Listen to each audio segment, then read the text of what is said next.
1823 में एक general committee of public instruction बनती है जिसका मेन एम कंपनी को एजुकेशन के मैटर में गाइड करना होता है।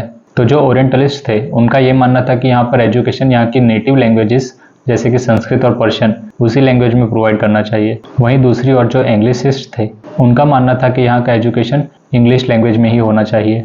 1824 तक तो जो ओरिएंटलिस्ट थे जिनका मानना था कि यहाँ पर एजुकेशन यहाँ की नेटिव लैंग्वेजेस में होना चाहिए उनके नंबर ज़्यादा थे और इसी कन्फ्लिक्ट के चलते इंडियन एजुकेशन सिस्टम कुछ टाइम तक कुछ खास डेवलप नहीं कर पाया। तो फंड्स को कैसे डाइवर्ट किया जाए, किस लैंग्वेज में एजुकेशन प्रोवाइड किया जाए, मोड ऑफ एजुकेशन क्या रहेगा, इन सब प्रॉब्लम के सॉल्यूशन के लिए टी.बी. मैकॉले को इंडिया बुलाया जाता है। लॉर्ड मैकॉले 1834 में इंडिया आते हैं और 1835 में अपना minute on Indian education submit करते हैं।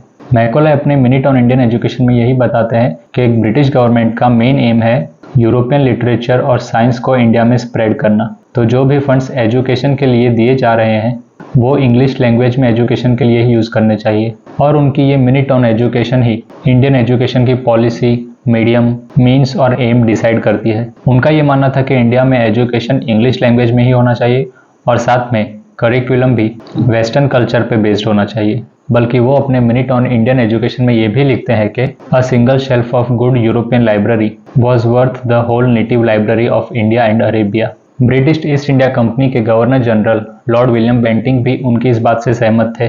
जो 1 lakh British East India Company हर साल इंडियन एजुकेशन को इम्प्रूव करने में लगाती थी, विलियम बेंटिंक भी उस फंड्स को रीएलोकेट करना चाहते थे। तो इसी दौरान 1835 में काउंसिल ऑफ इंडिया में इंग्लिश एजुकेशन एक्ट 1835 पास होती है। इस एक्ट के अकॉर्डिंग अब से हायर एजुकेशन सिर्फ इंग्लिश लैंग्वेज में ही होगा और टेक्स्ट बुक्स भी सारी इंग्लिश लैंग्वेज में ही प्रिंट होंगी।